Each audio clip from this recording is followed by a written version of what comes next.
exclusivo!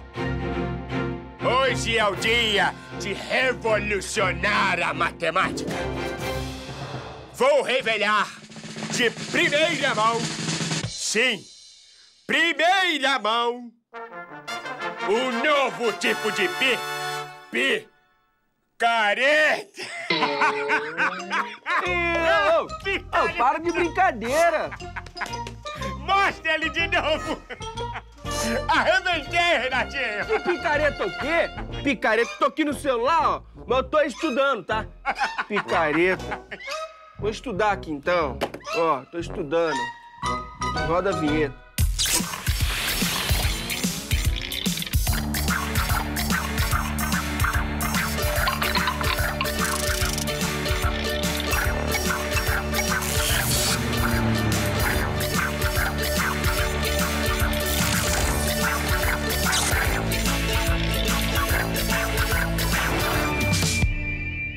Hora do Enem falando de matemática no ar. E é no ar mesmo, porque a gente conversa com uma galera que usa matemática para construir drones. São os estudantes Gustavo Silva Araújo e Leandro Borba Barcelos e o professor João Roberto Quadros, da equipe Robótica Maracanã do Cefet Rio de Janeiro. Mas antes, aterriza aqui na matemática no Enem. Chega mais, professor Alexandre Azevedo. Fala, cara, prazer, tudo bem? E aí, professor, tudo bem? Tudo bem. Bom, professor, trigonometria. O nome já assusta, não assusta? É, assusta. Não é um assunto que os alunos dominam, não é um assunto que os alunos chegam a gostar muito. Tem algumas pegadinhas no Enem em relação a esse tema. É um tema que cai muito? É um tema que, assim, eu diria que todo ano está presente, não em quantidade, mas uma média de 2 a 3 questões vai estar lá todo ano. Então, bora dar uma olhada numa questão? Com certeza. Professor Viug, é com você. Tô aqui na hora do Enem para resolver mais uma questão de matemática com vocês, não é isso? Então agora a gente vai fazer a questão 180 do Enem de 2015, primeira aplicação, prova azul. Olha só, segundo o Instituto Brasileiro de Geografia e Estatística, o IBGE, produtos sazonais são aqueles que apresentam ciclos bem definidos de produção, consumo e preço. Resumidamente, existem épocas do ano em que a sua disponibilidade nos mercados varejistas, ora é escassa com preços elevados, ora é abundante com preços mais baixos, o que ocorre no mês de produção máxima da safra. Gente, vocês já têm essa visão da vida real, né? Quanto mais produtos eu tenho disponíveis, mais barato ele fica. Se uma coisa é rara, ela custa caro, não é isso? Essa noção você precisa ter para resolver essa questão. Vamos ver o que vem pela frente. Olha só. A partir de uma série histórica, observou-se que o preço P em reais do quilograma de certo produto sazonal pode ser descrito pela função P de X, né, P em função de X, preço que depende de X, igual a 8 mais 5 vezes cosseno de πx menos π, tudo isso sobre 6. Parece complicado, quando você olha para essa função, eu sei que você já pensa em fugir dela, mas não. Vamos ler até o final, olha. Onde x representa o mês do ano, sendo x igual a 1 associado ao mês de janeiro, x igual a 2 ao mês de fevereiro, e assim sucessivamente até x igual a 12 associado ao mês de dezembro. Na safra, o mês de produção máxima desse produto é janeiro, abril, junho, julho ou outubro. Agora, o que é preciso pensar naquilo que eu falei lá no início, né? Se a gente tem um produto e a gente quer o mês de produção máxima, eu preciso pensar o quê? Que o preço é muito baixo, ou seja, o preço é mínimo. E quando eu olho para a função, esse P aqui, gente, não é de produção não, né? Isso aqui é o preço P. Então ele já me diz aqui, ó, o seguinte, isso aqui é o preço. Se a produção é máxima, o preço é mínimo. Legal? Se eu tenho muitos produtos, o preço tá lá embaixo. Agora, olha, gente, eu sei que isso aqui depende de x, mas vamos olhar para a função trigonométrica cosseno que aparece aqui. Primeira coisa que a gente tem que lembrar das nossas aulas de trigonometria é que o cosseno é uma razão entre um cateto e uma hipotenusa. Não é isso?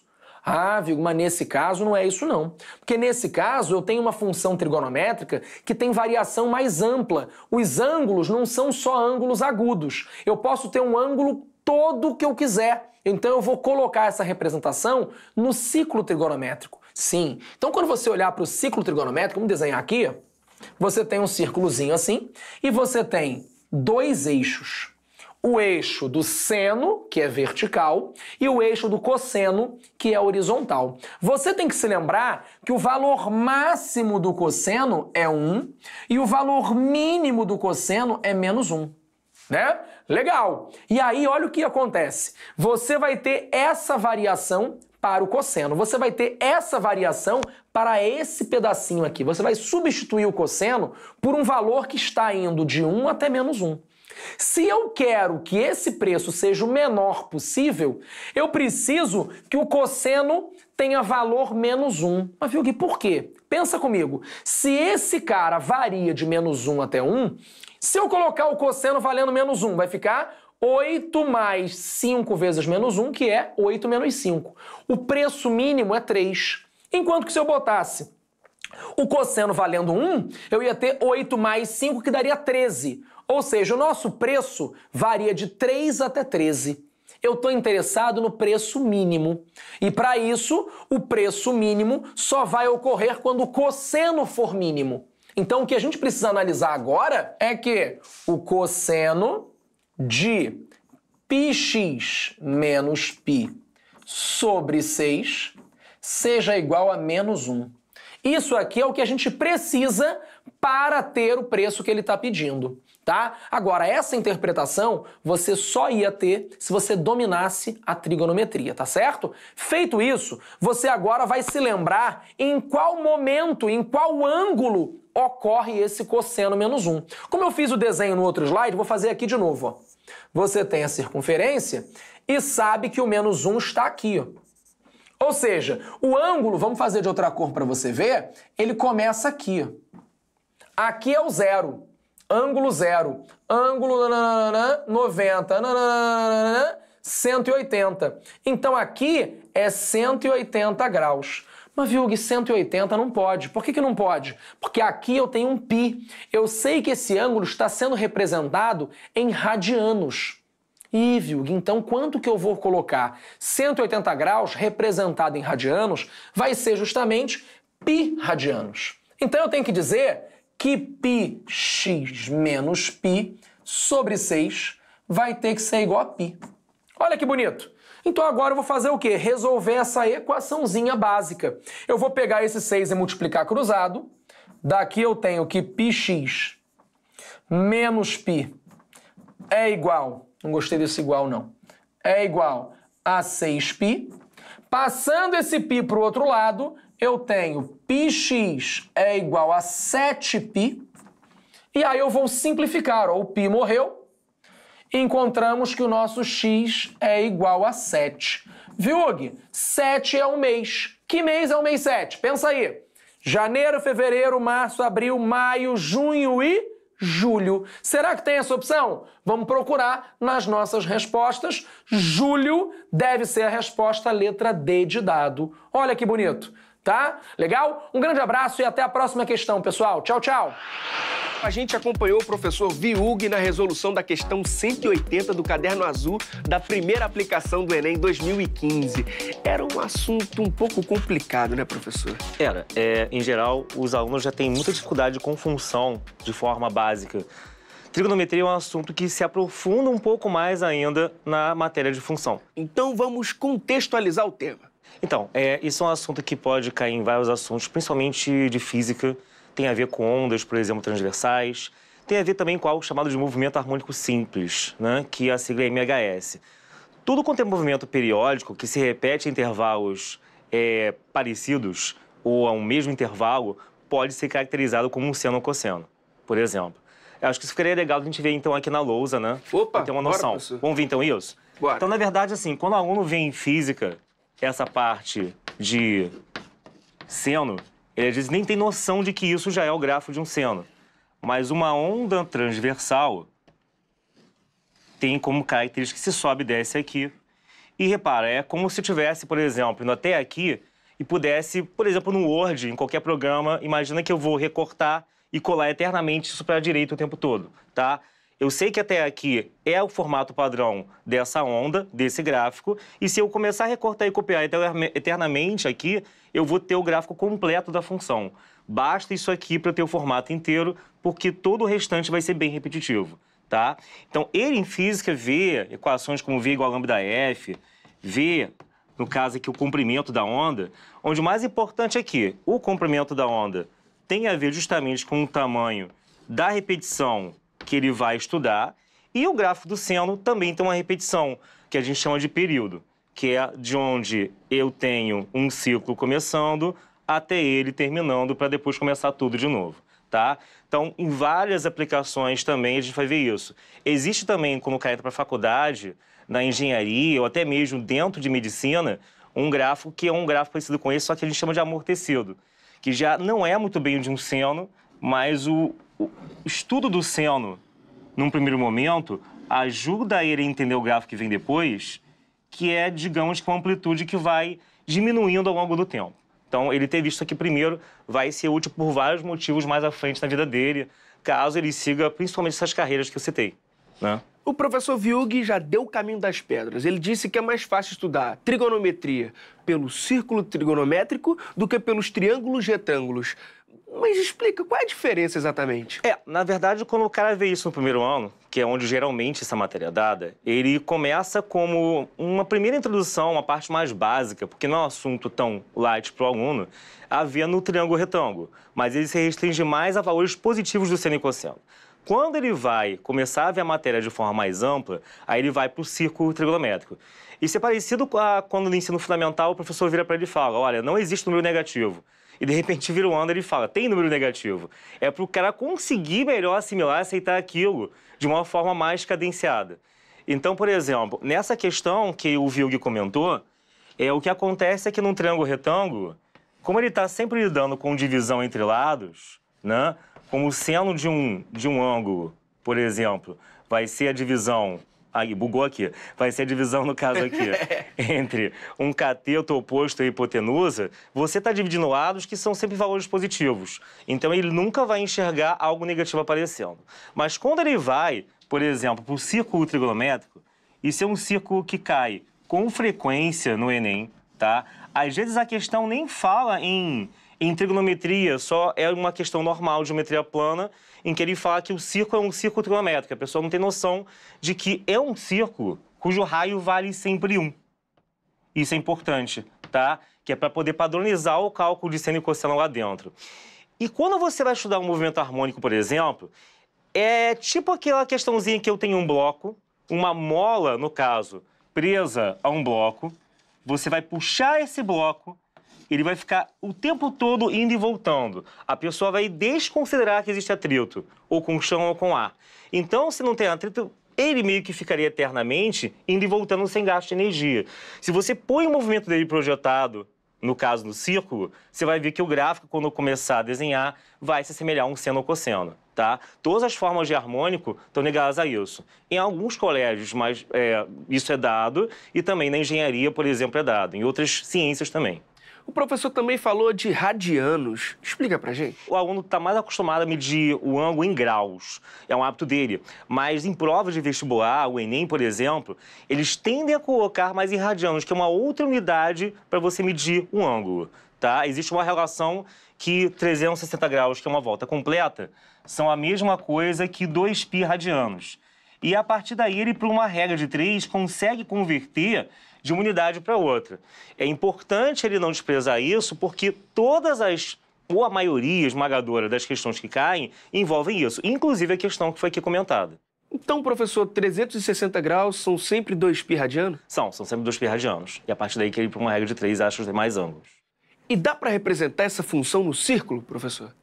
Sim, na verdade, o que acontece? Essa função, ela vem do fato de que a gente pega cada ângulo aqui e projeta, ou se for o caso, o seno, cada ângulo, a gente projeta, no caso aqui, no eixo vertical, para dar origem ao seno do ângulo, ou no eixo horizontal, para dar origem ao cosseno do ângulo. É a partir do estudo dessas variações de valores que ele vai ter lá dentro do círculo que você joga num eixo x e y, vai ligando os pontos e dando origem ao gráfico como ele está aqui. Agora, professor, qual a diferença entre a função trigonométrica para outras funções? A função trigonométrica tem algumas características importantes a mais com os quais a gente tem que se preocupar em comparação a outras funções que a gente tem como mais simples, entre aspas, né? Como função do primeiro grau, função do segundo grau, né? Na função do segundo grau ele tem que ver a concavidade, se é para cima ou para baixo.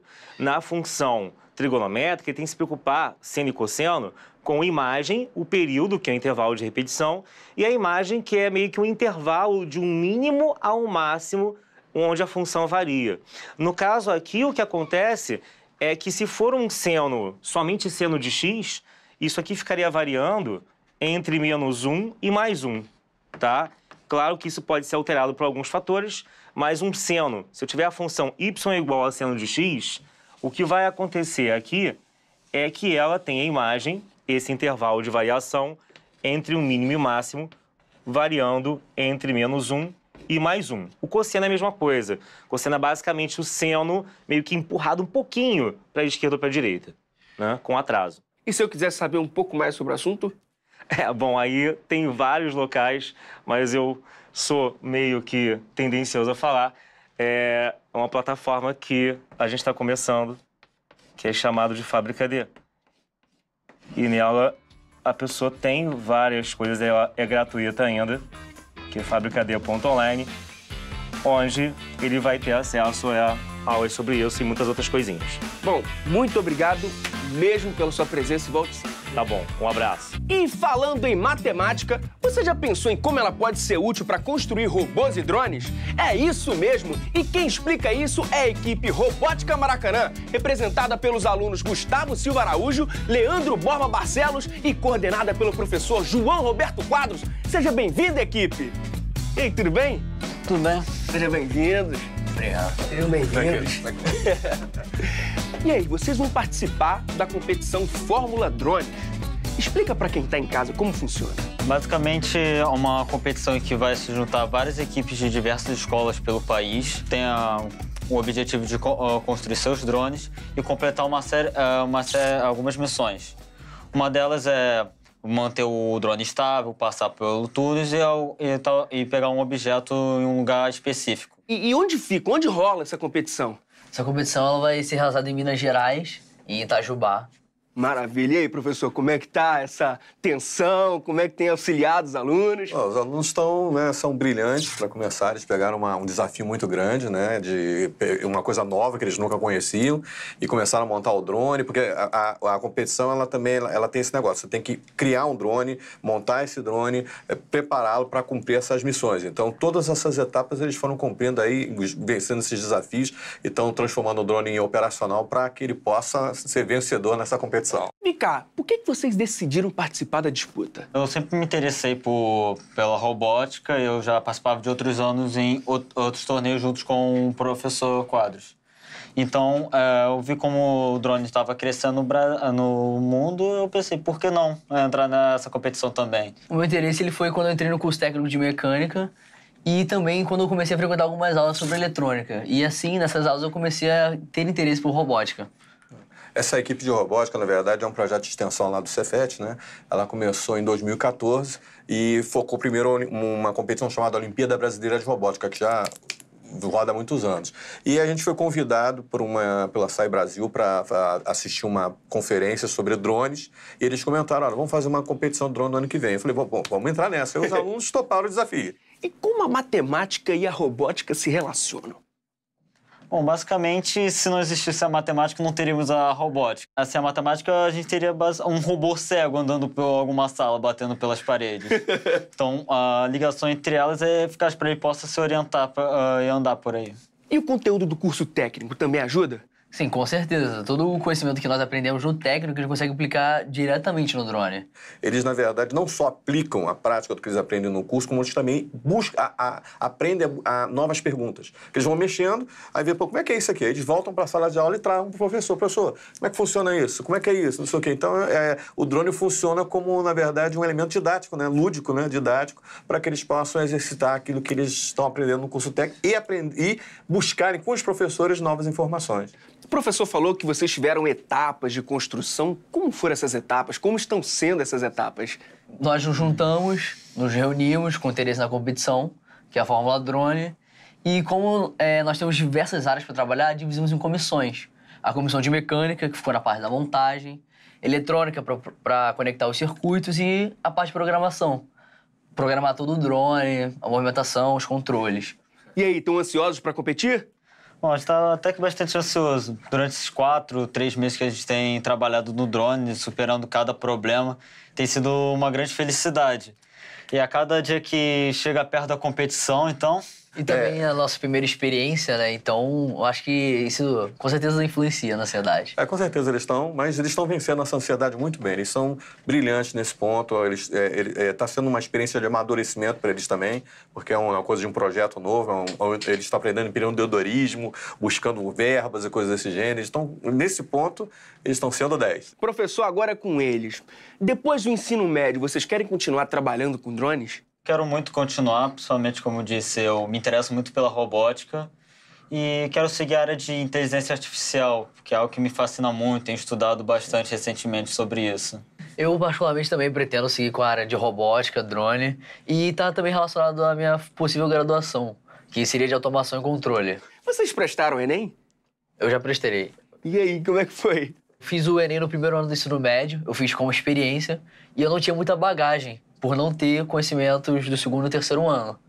Então, basicamente, foi só para teste. E qual o conselho para o jovem que tem um desafio pela frente? Seria não desistir dos seus sonhos e correr atrás. Porque, basicamente, quando eu entrei no Cefet, eu estava tendo esse sonho de trabalhar com a robótica e eu fui correndo atrás por todo o colégio, procurando se tinha algum projeto ou coisa do tipo, e acabei encontrando o projeto do professor. Aí, junto com alguns amigos que também estavam interessados, acabamos ingressando no projeto. Você precisa de um interesse individual para começar a botá-los em prática. E existem várias experiências que refletem na nossa vida pessoal e profissional. Só uma última dúvida. É mais fácil aprender matemática a partir da prática? Eu acho que sim, porque eu sempre... tive um pouco de dificuldade de aprender as coisas na parte teórica e quando conheci a prática era bem mais simples, porque você vê o conceito acontecendo. Você ficar só sentado na sala vendo o conceito teórico acaba sendo um pouco tedioso. Concorda? Sim, exatamente. Como ele disse, você vê uma aplicação direta, né? Você usa a matemática para alguma finalidade, para algum objetivo. E aí, professor? Acha que o papel do professor nesse momento é trazer um pouco mais de dinâmica para a sala? Com certeza, com certeza. Não se trata de experimentar as coisas de maneira aleatória. Se trata, sim, de direcionar. Porque não tem sentido você ensinar o conceito se você não tem capacidade de mostrar onde aquele conceito se aplica. Então, quando eles estão lá no drone, vendo geometria analítica do ponto A para o ponto B, trigonometria e tal, aquilo se torna melhor para eles aprenderem. E às vezes, né? Exatamente. Às vezes eles pensam assim, poxa, eu não aprendi isso lá com o professor e eu sei que preciso disso. Vai lá e o professor se entusiasma também, acaba sendo uma via de mão dupla. Poxa, muito legal. Muito obrigado pela visita, muito obrigado mesmo. Ó, tô aqui torcendo por vocês. E mandem notícia, né, de como foi a competição. Muito obrigado mesmo. Nós é que agradecemos aí, tá ok? Boa sorte. Obrigado, querido. Quer voar alto como um drone? Então foca nos estudos e saiba, o Enem é o primeiro de muitos desafios que podem te levar longe. Fui!